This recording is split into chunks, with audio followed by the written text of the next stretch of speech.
What's up, gamers? Welcome to Battle Mallet Podcast, episode 67, and we're back.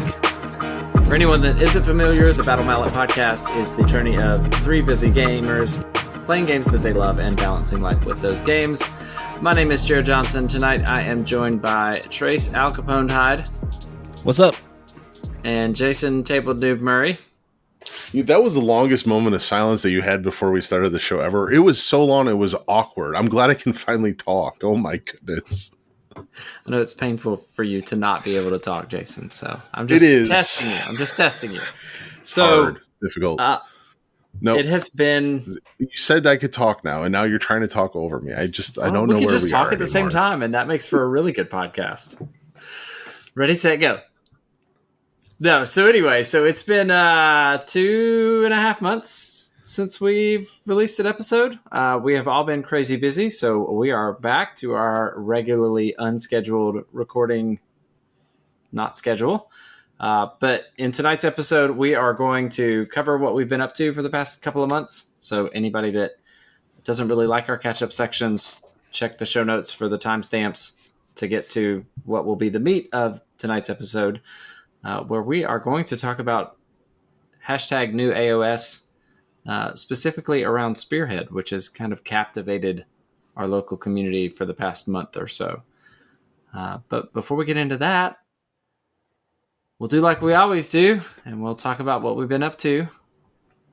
And You go first. I'm going first. Jason's going first. Trace is going first. Let me go first. Jason's go first. Going first. So yeah, it's been a hot minute. Em and I did go to Atlanta to play in the first ever Loricana Challenge. That was fun and exciting. I say we played Loricana, but it really was just a great trip with my daughter to Atlanta. We did have a great time. It was cool to see a different style event, like going to a lot of tabletop miniature events. So to see it from a TCG or CCG standpoint was really cool. It was amazing to be in a hall where like over 1,900 people were playing the same game at the same time. Unfortunately, I did learn that my daughter is a little bit different than her father, and she burnt out from playing games. So she made it through 4 games. We were supposed to play a total of 9. After game 3, she's like, "Dad, I'm done." I'm like, "No, you're going to play one more." And I'm glad she did, because she did, she's 10. And you're playing against 19 plus almost 2,000 other players. She lost 2 games, split a game, 1-1 because it's best of 2 format, and won a game 2-0. So was really proud of her. Got to meet a lot of new people, a lot of friends from the local community, and we went to see the Coca-Cola Museum and the aquarium and Olympic Park and all those fun things. And most importantly, we got to eat fancy breakfast. Fancy breakfast. That's like part and parcel to trips. It is. Except Nova. And then it's quick bite to eat at the convenience store across the street from the hotel. Yeah. What have you? We got to make this a work trip, Jerod. Yeah, right? I'll figure that out. Well, it was our first Cracker Barrel experience other than Thanksgiving. So it was like a breakfast. Oh yeah, Cracker Barrel. So she loved it, and that's awesome. Yeah, it was good. And then after that, honestly, like I kind of burnt out from Loricana, so I've only played Loricana 3-4 times in the last 2 months. Still enjoying it, just not pressuring her to play. Got a couple games of Underworlds in. I'm kind of, for the last 2 months, been kind of not as motivated to play because I don't really know what I want to play. Like I was all Beauty and the Beast. I loved it. And then someone went and won a Grand Clash with them. So that kind of took the wind out of my sails. But we are approaching Nova. And I don't know what I'm going to play yet, but I have some ideas. And playing the other day kind of has me super excited because Rob in our local crew, he decided to play Nurgle against me.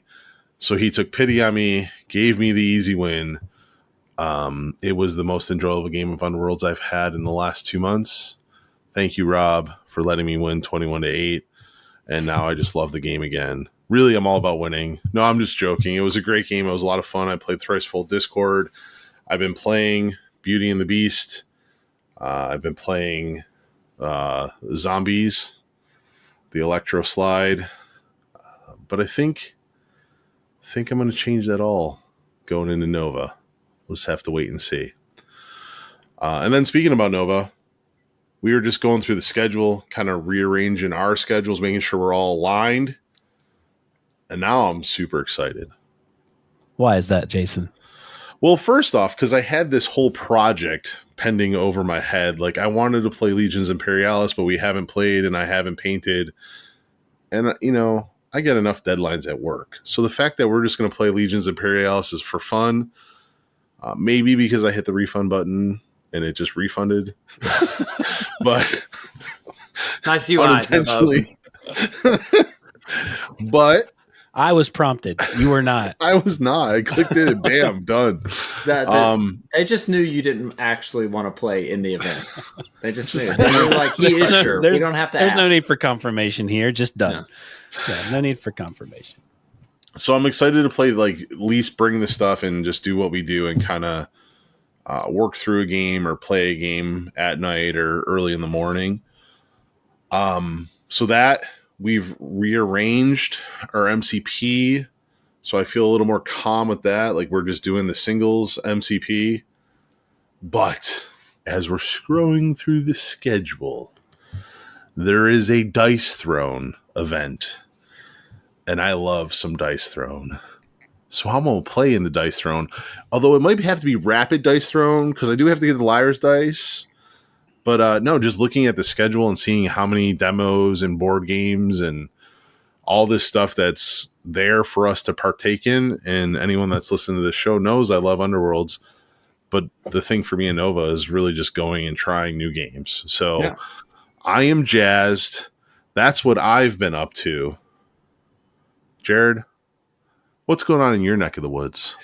Yeah, so a lot of work travel lately. So that has been kind of the theme for me for this year. But as part of my work travel in May, I was sent to London.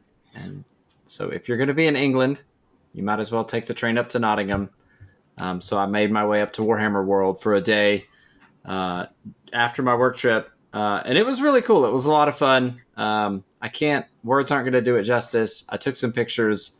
I'll put the link to the pictures in the show notes. But if you are not... Wait. You're being modest. You went to Warhammer World, and being the podcast celebrity that you are, they followed you around with cameras all day. They got you onto Warhammer Plus TV, right? Yeah, all of this happened. Yeah, you're right. Yeah, so the the sizzle reel of me being at Warhammer World is going to be released on the Warhammer community page soon, I'm sure. I interviewed, with basically everybody. Like, everybody had a ton of questions for me. So I knew it. I'm sure that article is going to be released. It's pending. That's what I've been told. It's no, but you did go and you did meet a couple of people. And I spent like the whole day there. So like I took the train up Wednesday night. I got up early Thursday morning, walked down the canal to Warhammer World. It's in this like super industrial area in Nottingham. So I started in the exhibit hall. If you are not a Warhammer fan, you could probably spend a couple of hours in the exhibit hall just looking at all of the cool miniatures. If you are a Warhammer fan, I think you could probably spend all day there. And there were a couple of remarkable exhibits for me. The first one is the diorama of Horus and the Emperor. It's the diorama that is in the same vein as the John Blanche artwork. I think it's John Blanche. I could be wrong, though. Trace is going to look that up and correct me, I'm sure. But the freehand on the Horus and the Emperor miniatures is just unbelievable. Like, I could have just sat and looked at like the scroll work and artwork on that for probably 30 or 40 minutes. The other one that was really cool was all of the Eldar miniatures, because that range is so old. Like, all of the tanks and things, everything that's old are the exact same miniatures that I have seen in White Dwarfs and codexes and advertisements since I started playing. So like the original Warp Spiders, the original Falcons. They even have the Falcon that they converted into the Wave Serpent using plastic card and like the back of a spoon to make the turret and all of that stuff. It was really cool. But they've got, I mean, it's miniatures from the very beginning to like the most recent miniatures. And they've got all these dioramas set up, and you can follow these stories in the dioramas if you just sit and look at them. It's really cool. And I can't recommend it enough just for the exhibit hall. But there's also a huge store, and there's Bugman's. So there's like plenty to do. While I was there, I got a couple of games of Underworlds in. I ran into Mike Brooks, who is the author of Son of the Forest. That's what I know him best for, but he's written the Orc series. He's got Lilith Hesprax coming out. He's a Black Library author. I played the part of the obnoxious American and just walked right up to his table at Bugman's and introduced myself and talked to him about the book for a little bit. And then I played some Underworlds that evening. And while I was in there, Nick Baton was running an event for Blood Bowl. And he came into Bugman's, and I played the part of the obnoxious American again and just flagged him down and introduced myself. But one of the coolest interactions that I had was with one of the local Underworlds players, who is a Games Workshop employee. He's a plastics engineer for Games Workshop. So he's the one that takes all of the sliced models from the sculptors and lays them out on the sprue. So like that's his whole job, is figuring out how to get everything onto the sprue in the most efficient way and in a way that like doesn't like mess up with the injection molding and all that stuff. And it was just really cool to talk to him about it. He was actually the one that laid out Sons of Elmorn on the sprue, and he had never played them before, had just bought the box. And now I'm embarrassing myself. He had just bought the Gnarlwood box, had not assembled his Sons of Elmorn. I had mine with me, so he got to play with my miniatures. And he was like, this is like a surreal experience. I remember putting them on the sprue. But it was a ton of fun. I would like to go back to be able to spend more time there, but I don't know when that'll happen because it ain't cheap to get over there. That's awesome. I mean, a plastics engineer, when you hear the word engineer, he's probably pretty good with math, right? I would assume he so. Could totally do like 1, 2, 3, 4, 5, 6 on a sprue. I mean, maybe. It just depends. Do you want the parts to be labeled, like the sprue to be labeled by number, or do you want the parts for the miniatures to be labeled? That's what you have to get down to, right? Like, I think about the Underworld sprues, right? Like, parts 1 through 7 are for the first miniature. 8 through 13. But they're not necessarily on the first sprue. I think they've gotten better about trying to keep all of the parts for each miniature on the same sprue, at least for Underworlds. I can't, the multi-parts, you just do the best you can, I'm sure. Yeah. That's awesome, though. The only ones that I can think of that it really was bad on, honestly, were like the worst one that I had ever tried, and I actually stopped because it was so bad, was the Kill Team stuff, the newer Kill Team models. Like the numbering on those was all over the place. Like it was like one on this sprue, one on this sprue, like the orcs specifically. Yeah. There was just like all over the place. And I'm not complaining about this gentleman's work. Like, but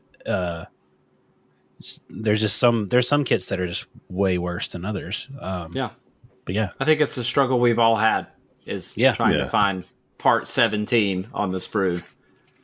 Yes. Spend 5 minutes looking for it, holding it in the lamplight to try and like find the contrast. But then also to defend him, right, is like one of the reasons that there is a numbering problem is because the sprues have become so packed. Like those multi-part kits, there are so many pieces. And tip of the hat to you. So I'd be remiss to not ask for our local players. Did you meet Jim Underworlds while you were there? Did I meet Jim Underworlds? I did, in fact, get to meet with Jim Underworlds. Oh my goodness, that's amazing. Yep. So, well, hopefully that was Jim part of my Underworlds tour. Like that was, that was part of the red carpet that they rolled out for me. So, cool. Yeah. Awesome. Well, thanks, Jim Underworlds. Appreciate it. Well, we're really here to talk about, this looming game and a driving force behind the Battle Mallet community and getting activated into this new game is none other than Trace. So Trace, what have you been up to in these very slow last 2 months? I've not done anything. I figured. Just been sitting here doing nothing. No, I actually was very lucky. And GW sent me a copy of Skaventide to paint for their community articles. What? No way. Yeah. So that's what I've been working on. It was very, very cool. I actually got all of the Stormcast Spearhead painted up, and most of those miniatures were featured on the Warhammer community page for the Stormcast. And because I ran out of time, only one Skaven miniature got featured, but that's the only one that I submitted. So that was kind of cool too, to get double featured on both those articles. There's a lot of people that I'm sure got those boxes that are way better painters than me. But it was really neat, and huge thank you to GW for sending that out to me to paint up those models. It's been really fun. So how did you come up? So if anyone hasn't seen it, head over to the community page. Our man Trace is featured in 2 articles, kind of showcasing some color schemes. The rat looks great, nice and crisp. The Trace hide style with some vibrant colors, but the Stormcast you completely painted, and it's a little bit of a different scheme. So how did you come up with that? You want to explain it for our radio listeners on what color palette you used? Sure. There's a lot of the Stormcast models that I've seen over the years, like all the official GW paint jobs, there's not a lot of greens in there, like actual like Kelly green style minis in there. So I was like, I thought that would be cool. So the scheme is very similar to the like featured scheme that GW's been pushing around, which is I forgot the name of it.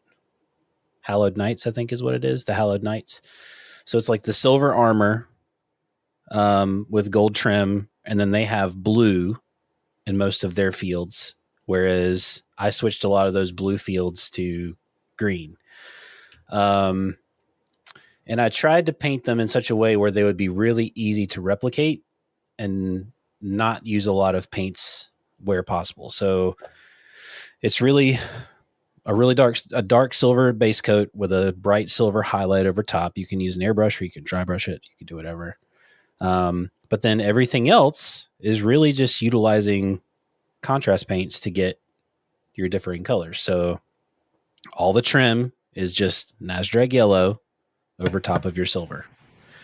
All of your green fields are just, I use Pro Acryl paints for a lot of stuff. So in this particular instance, I used transparent green, thinned down with a little bit of water to go over all the different panels. And then after I did those, the majority of that stuff, I use a lot of oil washes in my painting just because they're really effective and easy to get some nice depth on minis, especially when you're trying to paint them quickly.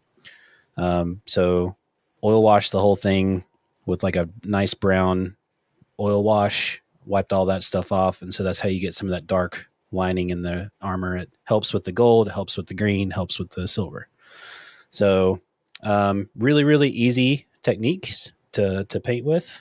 Some of them not conventional like GW does with the oils, but it's very easy to work with oils once you get used to it. But yeah, they were really cool. The thing that I've actually gotten on this kick with the bases too. The bases were something fun that I've just been trying, where you just all the bases are is a brown paint over top of everything, and then you actually take artist pastel.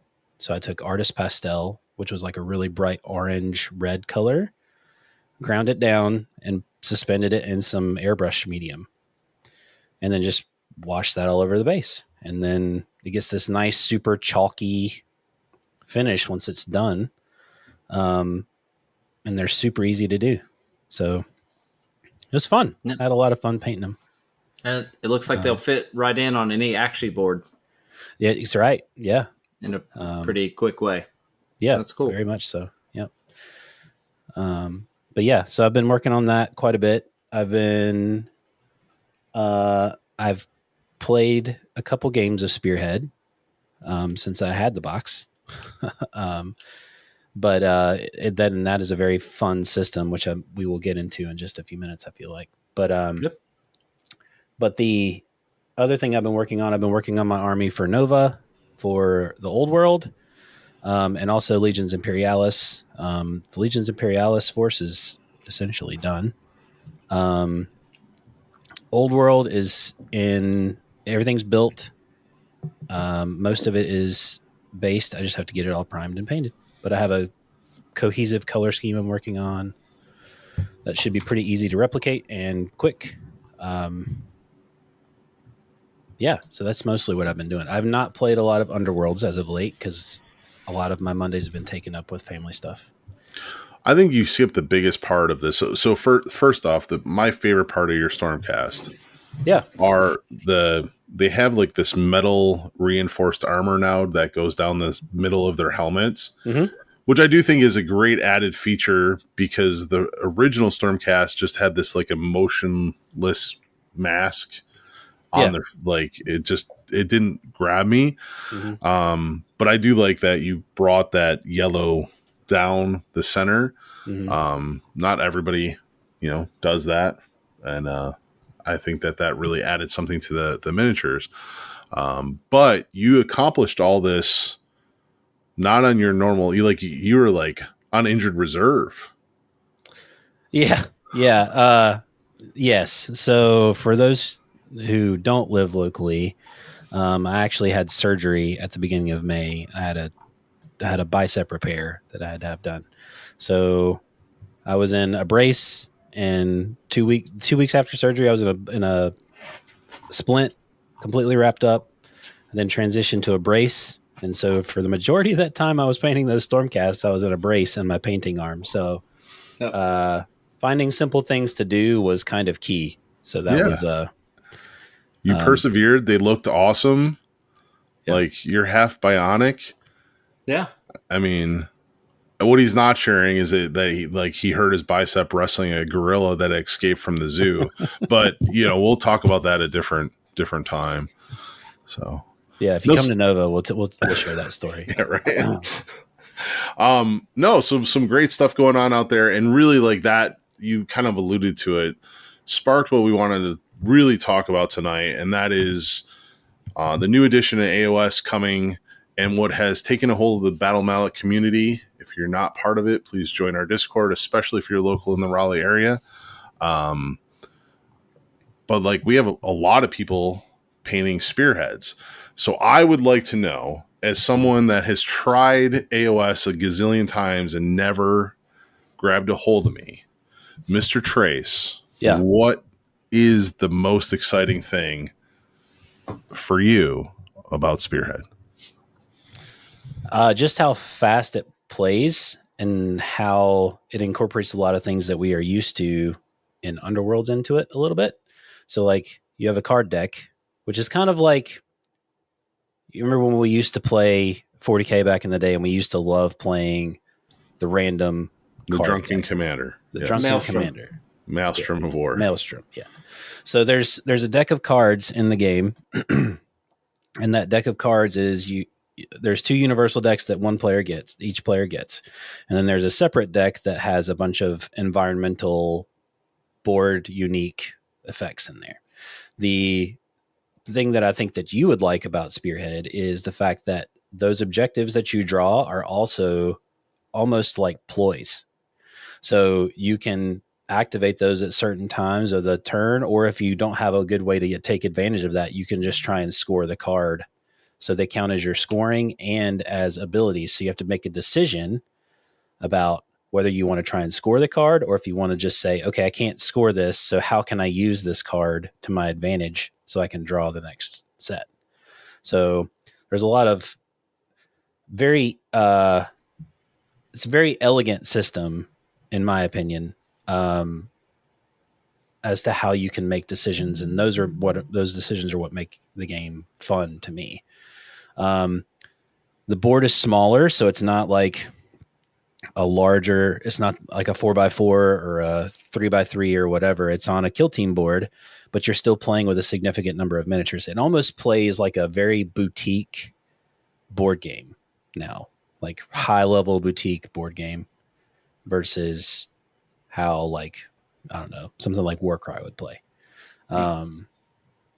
So yeah, those are some of the highlights. Not a lot of models. There are some spearheads that have a lot more models than others, but ultimately, you're not painting a ton of stuff. So you could buy a box and be done. And if you want to try a different faction, you could buy a different box. But there's no catch there.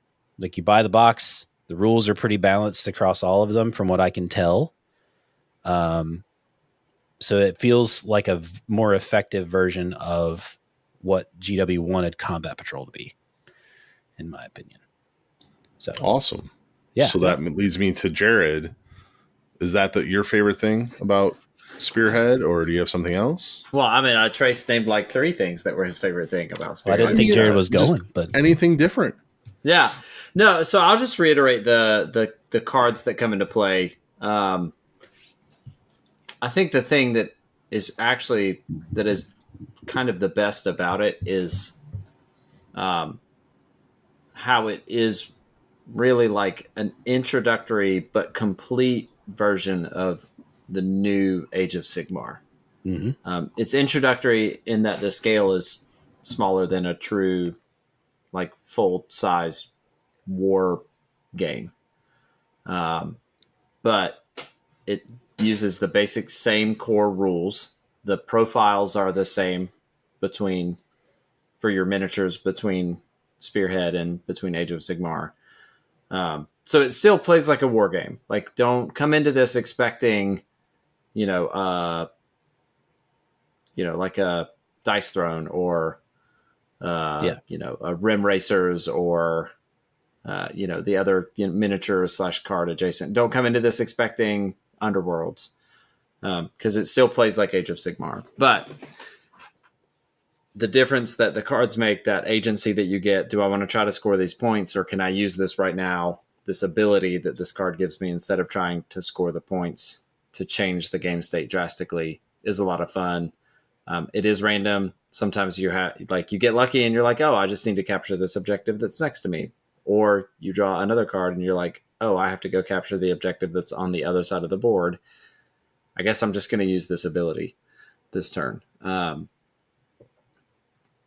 fact that it can be played on a coffee table is also really nice. So you don't have to bust out like the folding tables or clear off the dining table to set out your game mat. The fact that it's on the Warcry / kill team size board, I think, is a big deal too. So great. So my takeaway from there is it has cards and it is on a smaller board. Is it more adjacent to Warcry? No. Well, I would not say it, because you're activating units of models. So that's a single model. I'm doing still like the groups. Yeah.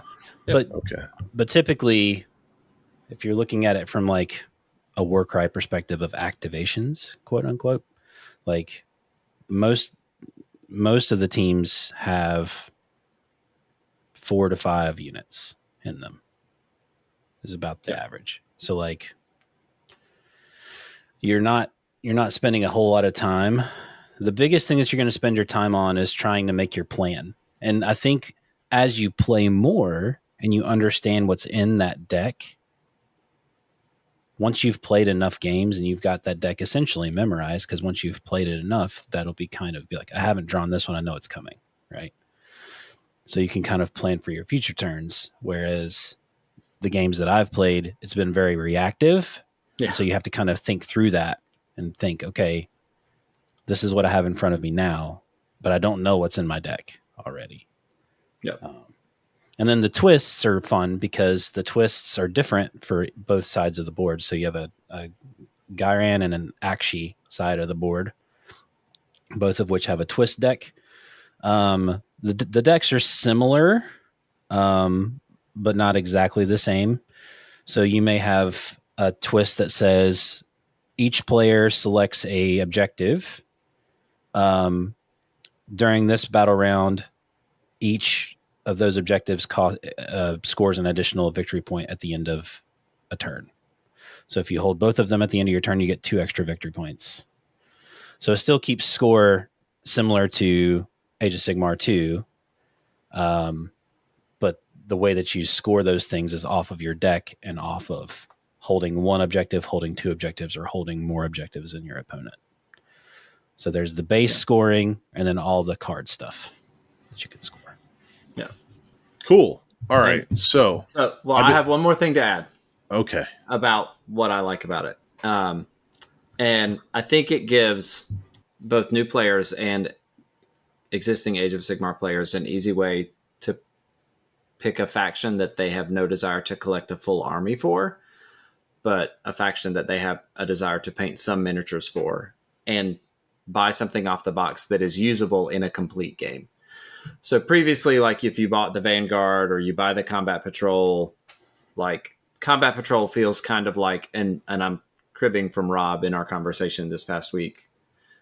Combat Patrol feels like here's enough to get a taste of the game, but really you need to spend, $200 more to actually have something that's playable in Warhammer 40K as it's designed. And I feel like with Spearhead, you can buy the Spearhead box or the Vanguard box, and you now have a force that is complete and playable in a complete game. That there isn't this it doesn't feel like there's something missing where you have to then go out and buy more miniatures in order to be able to play the game effectively.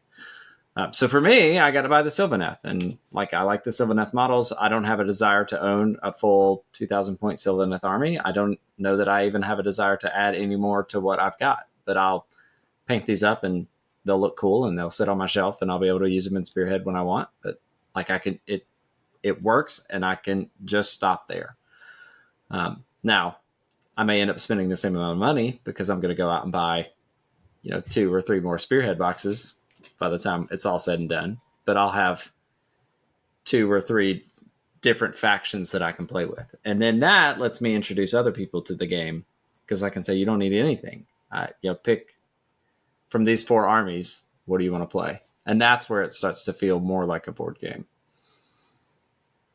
Yeah, that's really appealing. Like, hey, we can sit down and play, and the other person doesn't have to bring anything to it. You kind of touched on it, but this is my worry. This is my worry, gentlemen. I've been down this road before. Like, I was hook, line, and sinker on Combat Patrol. Like, I was like, this is going to be the thing that solves my 40K problem. I can just play Combat Patrol for the next 5 years until I enjoy full 40K again. You're telling me this is different than Combat Patrol? Yes. In a better way.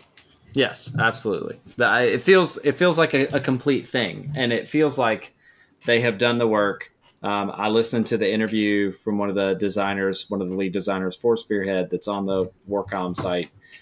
And so I mentioned before that the War Scrolls, like the profiles for the miniatures for the units are relatively the same. They have tweaked them here and there to add balance. So the example that he brought up was the Saurus Old Blood on Carnosaur, right? Like that is a monster of a warrior on a monster of a mount that has no place in a small game. And so what he said that they did for Spearhead is they just removed one of the attack profiles from the Carnosaur. So it still feels like a big beady monster, but it's not overwhelming. And then the other thing that they've done is, they'll tweak some of the abilities that are available for a unit to kind of either bring them up or pull them down so that as you're playing one Spearhead box into another Spearhead box, they're relatively balanced. I mean, it's felt balanced so far. The word on the street, like the murmurings on the internet, are that they feel pretty good based on everybody that's gotten the advanced copies. So you've got, like, you have Sylvaneth Spearhead, which is 10 models. Yep. Mm-hmm. You also have Ossiarch Bone Reapers. Have you played them together yet? I have not played them together yet, no. Because, like, that's what, like, Ossiarch Bone Reapers have 5 cavalry, a big honking thing. 15. And 17 models. Yeah, and then a bunch of Griblies, right? Yep. But then the previous Spearhead for Stormcast, not the new box, like, that's got 15 models of Stormcast in it. Right. But the way that they balance that is that the Yndrasta, the lady with the angel wings, and the 3 Terminator style guys. The Terminator style guys, they don't even come in. They don't even come into the game until turn 3. They're not even allowed on the board until turn 3. See, that's an interesting design mechanic. Yeah. And then for the squishier factions, you can recycle units. So like my Tree Revenants, I mean, they're 2 wounds each. They're on a 5-up save that could be a 4-up at my choice. So they have an ability that lets them either add 1 to hit or 1 to their save rolls every combat phase. But when that unit gets wiped out, I can just bring them back. So one time, bring them back one time. Yeah. I can't bring them back forever, but and then it gives you some rubber banding. Mm-hmm. And then also, if you look at the disparity between, like, what you're talking about Griblies, so like the Skaven, the clan rats regenerate D3 models every turn, both players' turns. So if you don't kill them outright, at the end of your turn, they generate D3 models back. At the end of their turn, they generate D3 models back. And if you kill them, they reinforce 1 time. So, like, there's a lot of mechanics in there. Those mechanics do they carry over into big AOS? So some of them do. Some of them do, but not. So, like, summoning in AOS is now not really a thing anymore. So, like, you used to have armies that were hard to balance because they had all these summoning mechanics where they could bring in extra models that weren't originally paid for. Those have largely gone away and have been replaced with a lot of these, like, recursion style mechanics. Okay. So that leads me to my next question. All right, you got me Spearhead, great. Our local group has been talking it up. And again, like, there is a huge, great painting competition going on to get Spearheads painted up by release day. I think our meetup day is not this coming Thursday, but the following Thursday, the 18th, for our Spearhead meetup. Again, if you're local in Raleigh. So you got me on Spearhead. Rob did a great job the other night. Now, I would like to know, Jerod, what are you most excited about for the full AOS relaunch? Oh, that's a good question. So I haven't put as much thought into this because I know that we don't have time to play a ton. We'll get there eventually. Based on what I've read, the battle reports that I've seen, every turn feels a lot more interactive. So Games Workshop is still sticking with the I go, you go. So I take my entire turn and you take your entire turn. But there are a lot of things that you can do that every army can do during the opponent's turn, whether that's reacting to move away when somebody moves, whether that's reacting to shoot at somebody. There's even an option to charge during your opponent's charge phase. So you get the bonuses, never mind. It's not. Certain models do get charge bonuses. Yeah, but I was thinking about turn order, based but on the war that's scroll, not how Age. Yeah. So there are abilities in Age of Sigmar that you don't get if you don't charge, that you do get if you do charge. You do more damage, you hit harder, you hit better. So you can actually take advantage of those bonuses on your opponent's turn, which gives you a lot more agency. I think it can provide tough choices for your opponent. Just the interactive nature of it. The other thing that I'm really excited about is the same thing that we were excited about when 8th edition dropped, is that everybody's on an index right now. So, like, it's basically index Age of Sigmar, or what do they call it? Faction pack Age of Sigmar. So everybody's got a clean slate everybody's rules are from ground zero. So it's a good time to get started and just see how things work. Trace, what are you most excited about for full-fledged Age of Sigmar? I'll just echo a lot of what Jerod said, like the more interactive turn.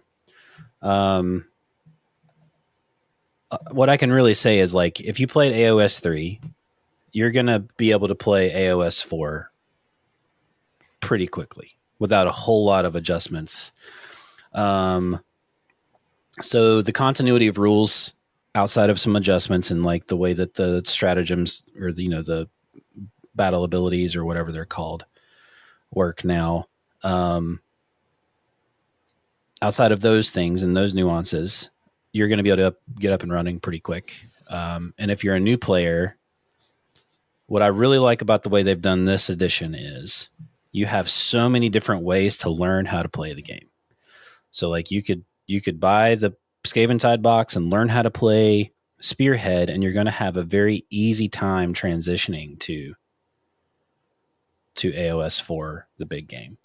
And then to further that, if you really are getting into the competitive scene, there's a whole nother set of rules for the competitive scene that add another layer. So like you can be like, all those ways are completely valid to play. So if you're just learning, just play like the core rules, you're good.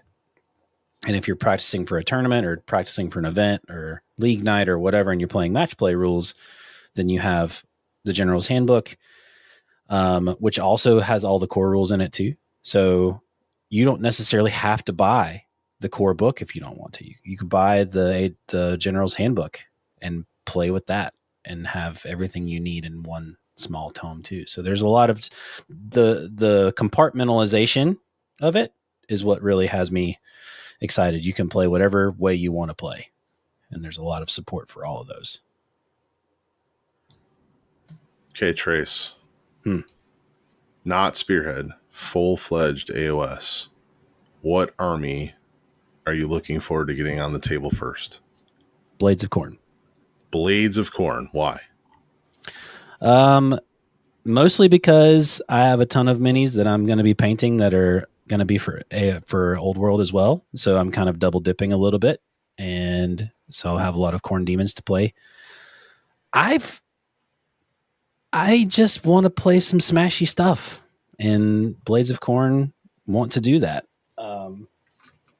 I tried to play smashy stuff last edition at the very beginning, and it was with the orcs, and I decided that I don't need to be playing orcs because my brain works in such a way that I don't need to play orcs. So Corn has some nice tactical options. There's a little bit of buffing with the priests. You have some big, nasty monsters you can play with. You have some hard troops that you can like play defense with. So I just think that they have a lot of tools. A lot of folks are upset about some of the war scrolls, especially for the mortals, but whatever.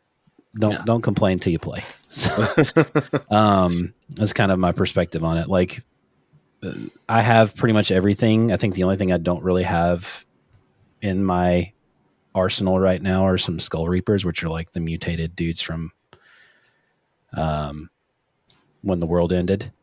I have Wrathmongers, but I don't have the more fighty versions of those. But everything else I have at my disposal. So pretty much a complete range. And cool. Yeah. Blood for the Blood God. Blood for the Blood God.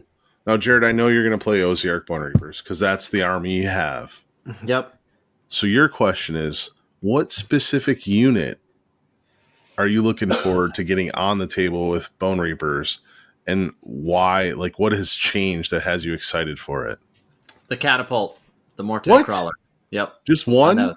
Well, I mean, there will probably be others. A dip into buying another one. I only own the one because we don't play that often. But so they released the points, and the points are a little steep for it. It's the most expensive single unit non-hero in the army, but which means you get to 2,000 faster. That's all that means. Yeah, that's right. I just get full on tabletop, and I'm trying to find it, and it's really good for radio when you do things like this. But the damage output that it can pump out now is significant. Is looking pretty good. But yeah, it's a unit that I think looks awesome. It was one of many things that attracted me to the faction when it first launched.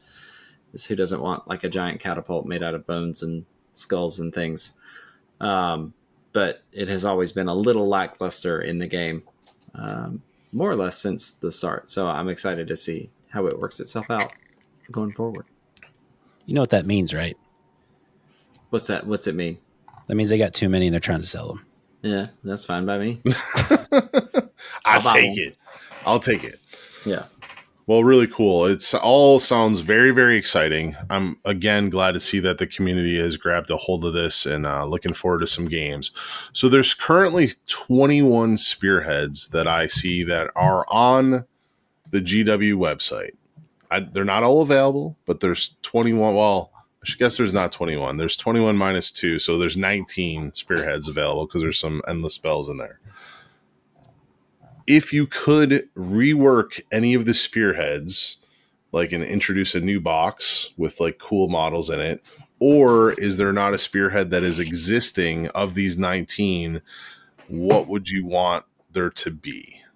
So Trace, like what would be your choice spearhead, whether it's composition or out of all the other models that are out there? Iron Jaws need one. Yeah. Wait, but what happens with the orcs? So like they will like changed it up, right? Like there's I don't remember. I just remember reading an article. So they right now the Cruel Boys have a spearhead available to them. Yep. But the way that they have it right now is that the Iron Jaws and the Cruel Boys are in the same battle tome still. Okay. So Iron Jaws currently have no way to play in Spearhead, which is a shame because they're amazing models. Everybody loves some big fighty orcs, not slinky orcs.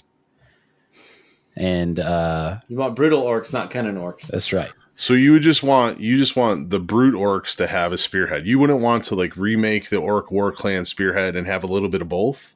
No, I think that they need two of their own because typically, and I think that they don't even have. I don't know if they'll have the big Wa anymore or not. In the previous book, they had a way that you could combine the two. I don't think that is the way that the new edition will go for them. I think that they're going to be two separate sides of the same book if they're in the same book.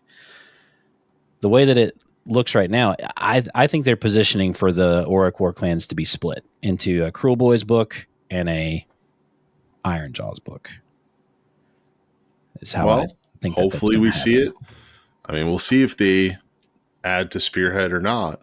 Jerod, do you have like one you'd rework or one you would add?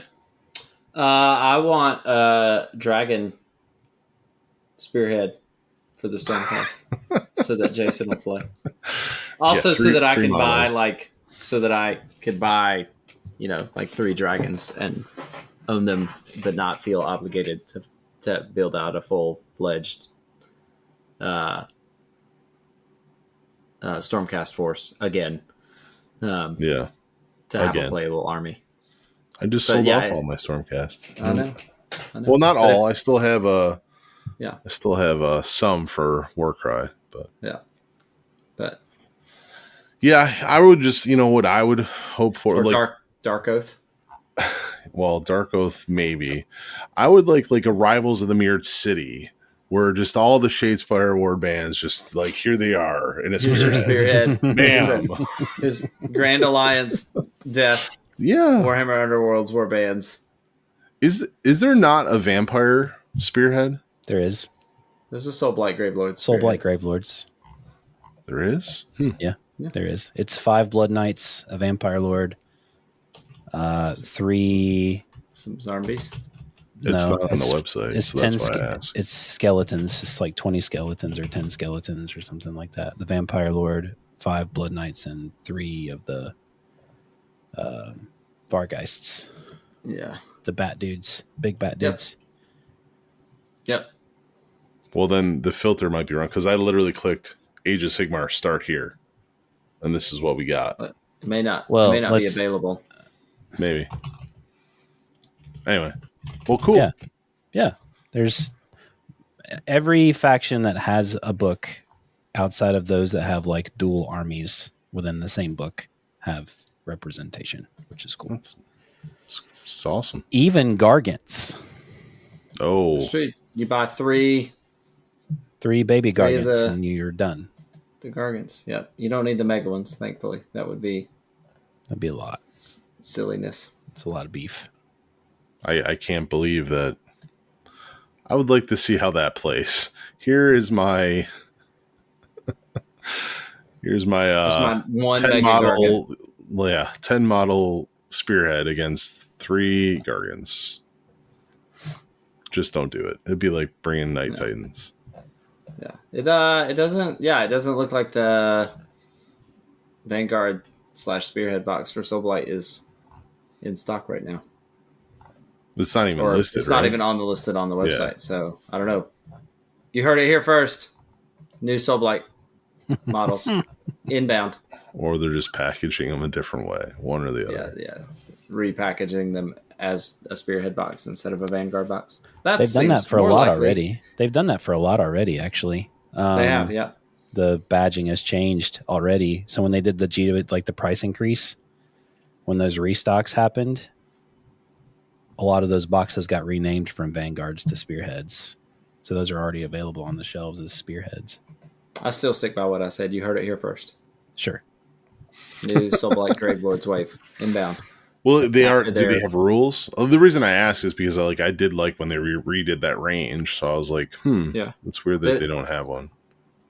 Think so? Yeah. I would think so. Yeah, they have it.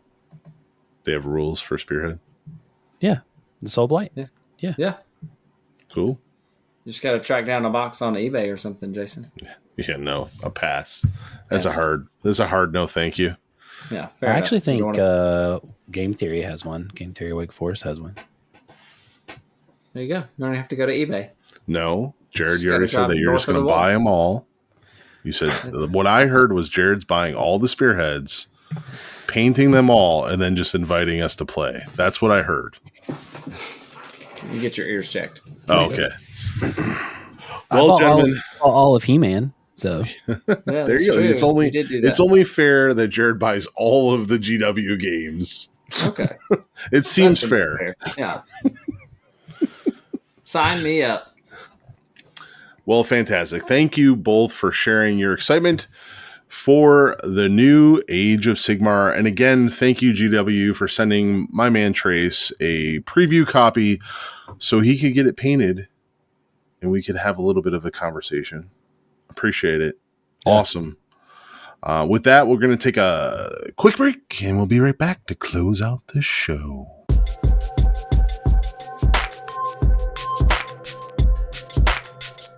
And we're back, and that brings us to the close of the show.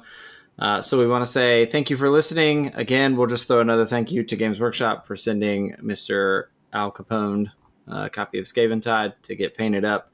If you haven't seen those miniatures, you can find Trace under Al Capone, ALCPWND, on Instagram and Twitter. You can also see him featured in the Warhammer community articles at warhammer-community.com. I sound like a corporate shill. We'll move on from that. Please hit like and subscribe. Yeah, smash that like and subscribe button. If you haven't joined our Discord, you should look into that. It's a good place to hang out. You can ask us questions about anything, whether that's Spearhead or Underworlds or Marvel Crisis Protocol or Nova. We'd be happy to chat with you there. As far as shout-outs are concerned, I do want to shout out Mr. John Grant of johngrantminiatures.com. He has completed the entirety of the Warhammer Underworlds range, painted all of the warbands to a very high standard, influenced heavily by box art in most cases, but with some creative license. But it's really well done. It's an exemplar accomplishment. So it's super cool. So you can find him, go check his stuff out, give him kudos. He's on Instagram as well. But definitely wanted to give him a shout out because it's been really cool to see him posting stuff periodically in our Discord and on his Instagram. You fellers have any other shout outs or community announcements? No, 720 GW Pinecrest Point. We have a Rivals tournament for Underworlds. And then soon to hopefully be on the calendar in August, we'll have a quick 3-round. I believe it's the 5th. Pretty sure it's the 5th, which is a Monday. Little 3-round Best of 1 elimination at our local night meetup, all to kind of spark the community, get rid of some kits that we have, and get ready for the Novas. Yep. All right. With that, we are a Reaper, a Blade, and the Exiled Dead. This is Jerod signing out. This is Trey signing out. And I'm Jason Tabled New Murray. Get the hell out of here. Peace. Go Bells.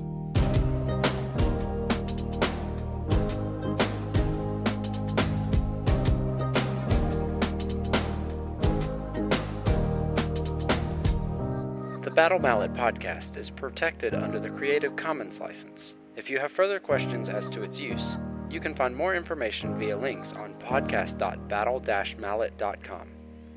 Music by Anno Domini Beats. Learn to play Age of Sigmar. Oh, look at that.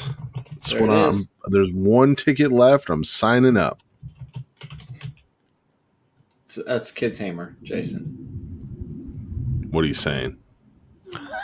What do you mean? What do you mean? What do you mean? What do you mean? The event will provide open gaming and coaching for kids aged 8 to 15.